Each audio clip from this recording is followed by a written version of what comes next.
4 minutes. I'm wondering if we're going to start before Zoom here. So. Okay.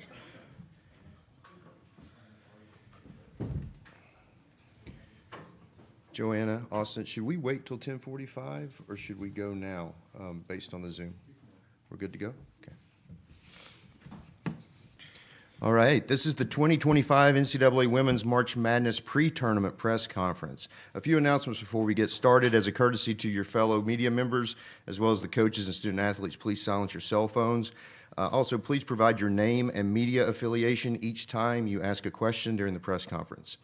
To those on Zoom, if you are joining us, raise your hand function. For questions, we will address questions in the room first and get to Zoom if time allows. As a reminder, recording press conferences on cell phones and cameras is prohibited in the room. With that, we are joined by the Vanderbilt Commodores. We have with us student athletes Michaela Blakes and Jordan Oliver. We will open the floor to questions first, then followed by Zoom. Thank you both for being here. Questions from the room? Second row. Elena Morris, Vandy 24/7. Jordan, Sunday you said you were still in a little bit of shock coming back to Duke, but now you have time to process it and be here. Just kind of what are the emotions for you being back here? It feels good being back, honestly. I made a lot of good memories here, met a lot of good friends. I'm just really focused on Vanderbilt right now and, playing against Oregon on Friday and hopefully advancing from there. More questions from the room? Here, first row. Mike is coming.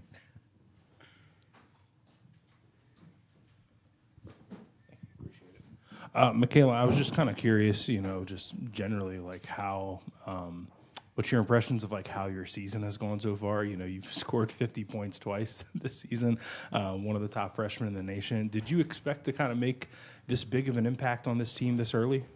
Yeah, if you asked me when I committed my impact, I wouldn't think it would be as big as it is today, but I'm just thankful and blessed that God blessed me with those abilities, and I have a great support system around me that just pushes me and allows me to be the best player I can be, but we have a lot more to do.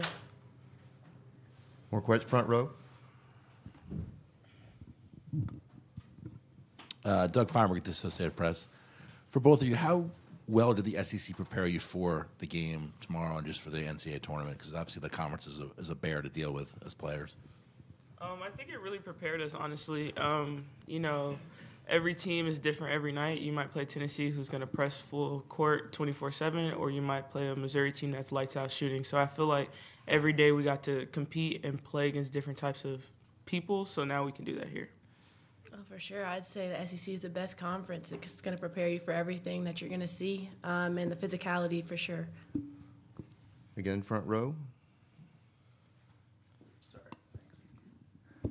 Jordan, I was just kind of wondering of your impressions of Michaela. When she got on campus, did you think, oh, this is a kid that I'm going to see score 50 points not once but twice this season?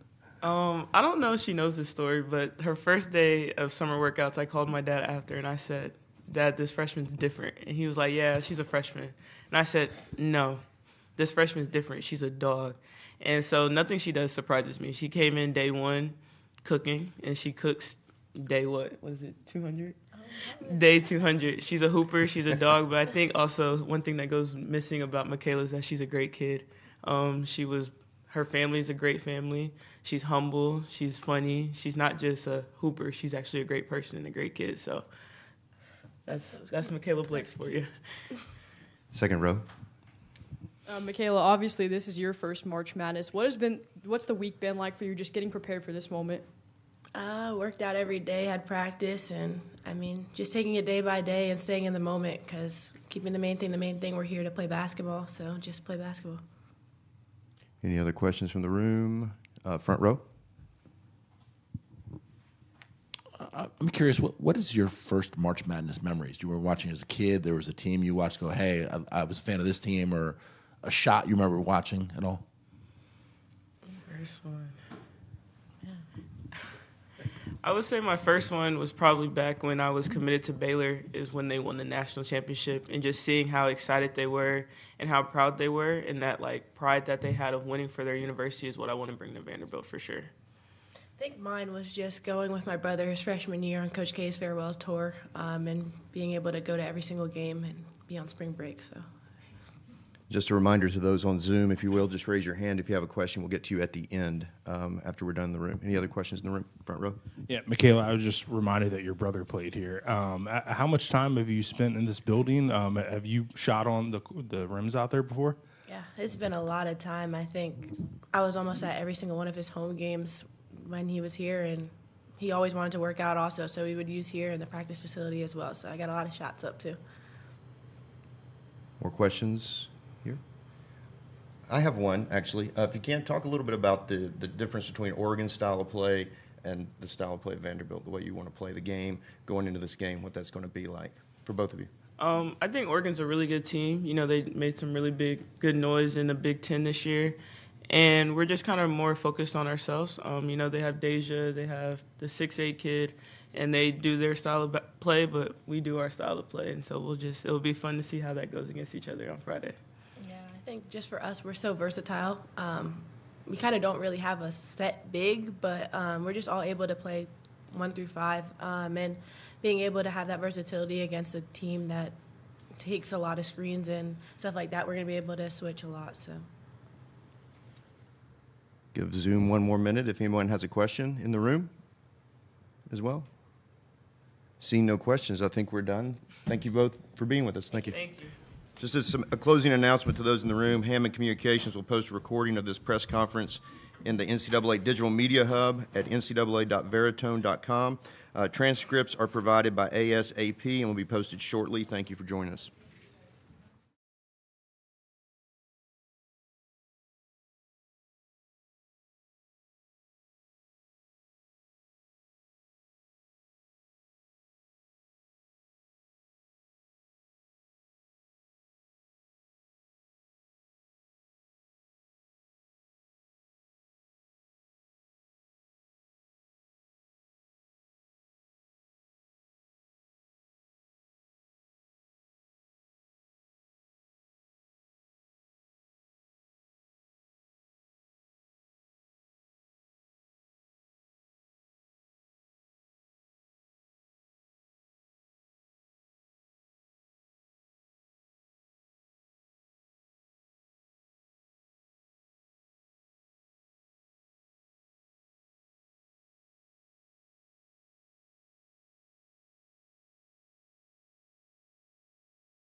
for you if you need it. Oh, thank you. I'm good.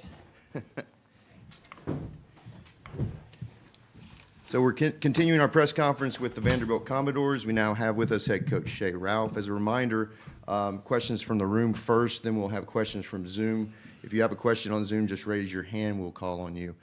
Coach, the floor is yours for an opening statement, then we'll take some questions. Okay. First of all, we're very excited to be here, to be in my home state of North Carolina. It's pretty cool. Special, my uncle played football here. I was just telling these guys the last time I was at Cameron, I was an assistant at UConn, and Chelsea Gray was a point guard here. My niece was 6 years old. My daughter's 6 years old, so it's kind of funny how life's a full circle. But I've been telling the players since the moment that we got selected to this region and we knew we were coming here to play Oregon, that the most important thing is right now, to be where our feet are, to take full advantage of the day we have today, the media, the practice, the experience, to prepare for the game we have tomorrow, and that's it. To focus on that. The most important game of our season right now is Oregon, and we're very excited to be here. We're very excited to play. We know that we've earned this opportunity, and I'm looking forward to us playing our best basketball of the year. Again, just raise your hand with questions, and we have a mic, front row.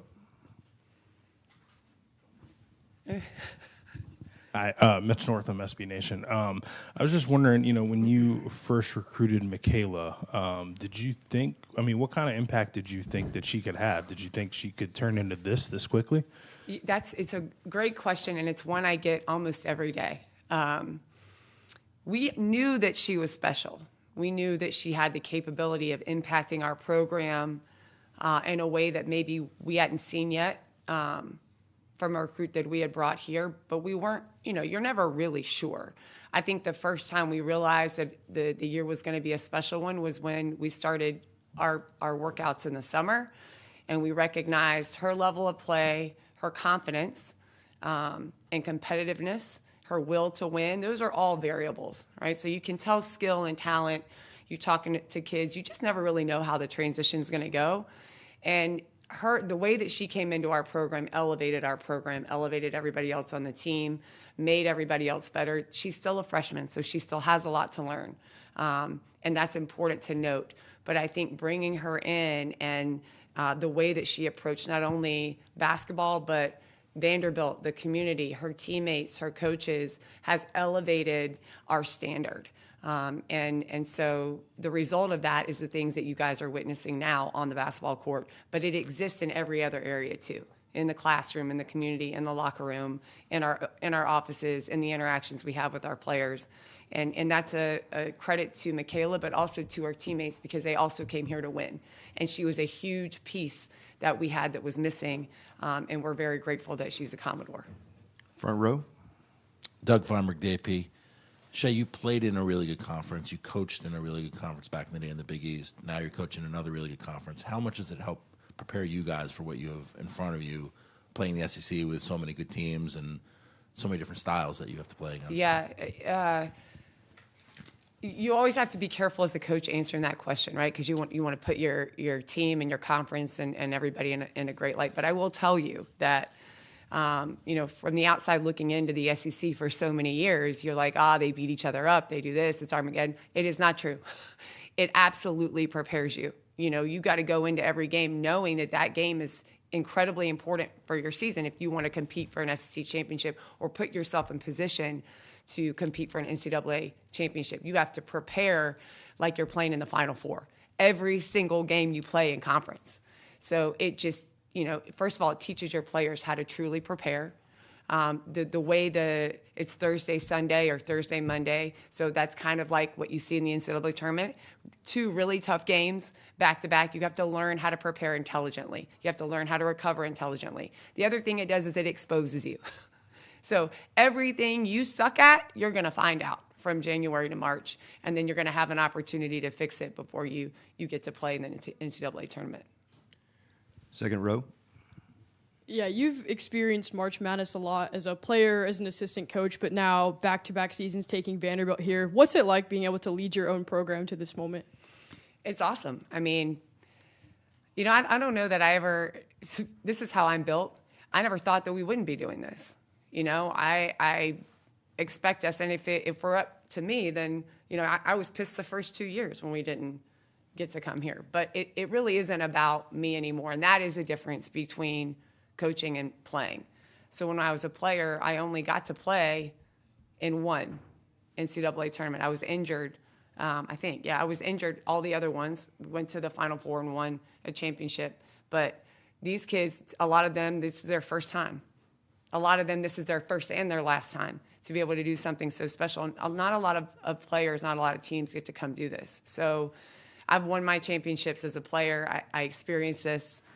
For me, it's about making sure that our kids have the best experience possible, that they're the most prepared, and that the things that we talked about doing with them when they came here as recruits are the things that we're doing and accomplishing it, so that in 10 years they can look back and say, this was one of the best experiences of my life. It's important for me, but this is also one of the coolest things in sports ever. So I would be telling a lie if I didn't say I was super excited as a coach and a human being just to be here. Just a reminder to the media, provide your name and affiliation. Thank you. Jake Lyman, Vanderbilt Radio. Coach, last year it was kind of a whirlwind of 24 hours after you're selected, you're already in Blacksburg. How do you think these last couple days have given you a chance to prepare a little bit better, and how have you seen your team react since being selected? Yeah, another step in the right direction. So we weren't in the first four, right? And that obviously gives you a leg up because you're not scrambling around. You get to rest and recover. You can prepare a little bit more. You get to be home. You get to go to class at Vanderbilt. That's important. So it's just another step in the right direction. And I know our kids are excited about it. We put ourselves in position to do this, though. And that's why the full body of work is important. That's why playing in the SEC is important, and competing to win every game is important, because you have to put yourself in position to be where we are right now. And now it's important that we focus on that only and that we take full advantage of it. So I love it. I love it for our team, and hopefully we'll continue taking those steps forward. So, in a year or two, we'll be hosting. Again, front row. Yeah, Michaela gets a lot of attention, and rightfully so. But Camila's put up a lot of really good numbers this year for you guys. Helped you win some big games. How important is she to your success and kind of the foundation that you're trying to build there at Vanderbilt? Thank you. It's a good question, and we do have quite a few kids who garner a lot of attention. Camila and Michaela being two of the most, and they're our youngest players. So the cool thing about the team that we have is that you have to have a certain amount of kids that understand what they're capable of, that fill a certain role, if you will, depending on the day. And then you have to have some depth. So why Camilla is important is because the style of basketball that we play, she's a 6'2" athlete, makes us super versatile offensively and defensively. And she's really young, so all she really knows is competing. And so that's been fun to kind of help her mold her game. She's only been playing basketball for 6 years. But when you put the right pieces around her, I think Michaela's really helped her elevate her competitive mindset. And when Camille plays with a competitive mindset, we're tough to beat. When you add Michaela, when you add Ayanna Moore playing the way that she is right now, when Jordan Oliver is healthy on the floor, when we're not in foul trouble, and when we can play and stick to our identity. And that's what Camille adds to our team, right? So we have all these other great pieces as guards. We did lose Sasha Washington at the beginning of the year, which provided an opportunity and a void kind of in that post position, which isn't really Camille's natural position, but she's embraced it and become a better player. And as a result, we've become a better team. We have time for a couple more in the room, and then we'll go to Zoom. So front row. Doug Farmer again, the AP. Shay, two-part question. How big is it now for the sport that you guys get the financial units that the men get? Because the time you were at UConn, you probably would have made millions of dollars at that school if there was what you have now. And the second part is all the other stuff going on in coaching now with NIL and other things that you didn't have to deal with years ago. What would make a coach want to get into coaching now? It's not just X's and O's. I mean, it's... How long do we have? Can we just sit here for a while? You want me to save you? You got 3 minutes. We might need to go. We might need to go have a drink for this one. The first question is a really important one because now we're revenue generating, right? Now we're a revenue generating sport, and that is the goal. It's also in terms of equality, and we're decades behind the men's game in general, but as we continue to provide better basketball, to provide an entertainment experience for everybody, to elevate our game, and now we get these opportunities to earn revenue. I mean, the sky's the limit, really. And I love being part of it because, you know, my mom, I don't know that she's in here, but she had 4 different coaches in 4 years. I think she actually drove the van to their games. And so I get to hear those stories. And I'm coaching young women who are going to come, hopefully be coaches or play in our sport at the pro level and make a living for a long time. And I have a daughter that wants to do the same. So I get to be a part of moving the sport forward. And this is a huge piece of that. It is a huge piece of that. And we've earned it. So that's why it's important. And we're continuing to move the sport forward. And laying the foundation for a better experience for those that follow us. Getting into coaching, it's probably much like anything else. The landscape is going to change. The world is changing. And you just have to have a passion for it and control what you can control, right? So all the craziness, and we don't really have any control over that. You do have control over where you work, for the most part, and the leadership that you work for. And that's why I would say if you're going to come to Vanderbilt, then you're in great hands. As a coach at Vanderbilt, the people that we get to work with, Candace Story-Lee, our chancellor, are invested in making sure that we're competitive in the landscape and clearing the path for the coaches so we can do our jobs well. Because at the end of the day, the job is to educate and mentor. And if you're careful, if you put winning at all costs in front of that, then you're not a coach. You're not. And so I would encourage people that are passionate about basketball and are passionate about educating and mentoring young people, because it is so important, not just for the 4 years that they're in college and they're winning basketball games or championships, but for when they leave and they have to be a productive part of society in some other role. We need them to be ready for that. We need that. So we need coaches to want to get in. And it's one of the main reasons that I chose the leadership position, so that I could provide that experience not only for my staff, but for my players. And if I didn't do that, then I wouldn't be honoring the people that did it for me. And so I would say that it is the greatest profession in the world to me, but make sure that you're doing it for the right reasons and that you're doing it with and for the right people. Second row for our last question from the room, and then we will be going to Zoom. Yeah, you had just mentioned Ayanna Moore, too, and at the SEC tournament, you were saying that she's playing some of her best basketball right now. How important is she to your all success, especially going into March, where she also experienced this kind of moment last year? Yeah, you asked and almost answered the question right there. It's important because she has been here before. You know, losing Sasha hurts right now because Sasha experienced this. Jordan Oliver has experienced this, but Ayanna Moore is a huge piece of our veteran leadership, and being able to have her calm and poised and collected and playing a high level of basketball right now calms everybody else down on our team and provides kind of a, hey, this is the direction we're going, leadership voice on the basketball court. And, you know, those of us that have been doing this a long time know that player-led teams, they go a lot further and they're going to accomplish a lot more because you got to have that belief on the court.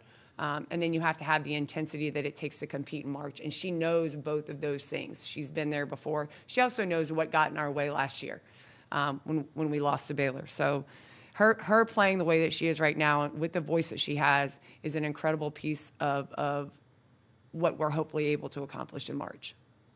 So we're going to head to Zoom for our final question, Coach. Connor? Hi, Coach Ralph. Connor Campbell, Vanderbilt Hustler, still on campus. I leave this afternoon. You have been in the tournament last year. You missed it the first 2 years. For you and for the returning players such as Ayanna Moore, what was last year's experience like, and how do you think that it's going to guide you to this run? Last year was a great experience, number one, because it was a step in the right direction. But I think if I could define it very transparently for all of you guys, I think it was more of a, we're happy to be here kind of feeling. We're very happy to be here. We were ecstatic to get in. We were not sure if we were going to get in or not. We got into our first 4 game, and we were happy to be there. And we beat a very good Columbia team. But then, about midway through the third quarter, I think the kids on the bench and on the court realized that we had not prepared for the moment against Baylor, that we just didn't have enough to win that game. And I think it taught us a very valuable lesson, not only about, preparation in March, but preparation in June, July, and August. And the mindset that you have to be a championship team. So both sides of those are true. We were very happy to be there. We were excited to be in the NCAA tournament, but I think it taught us a valuable lesson to be better prepared for this year. Great. Thanks, Coach. Well, Coach, thank you for your time. I think we've reached the end here. Thank you. So good luck tomorrow. It was fun. Thank you, guys.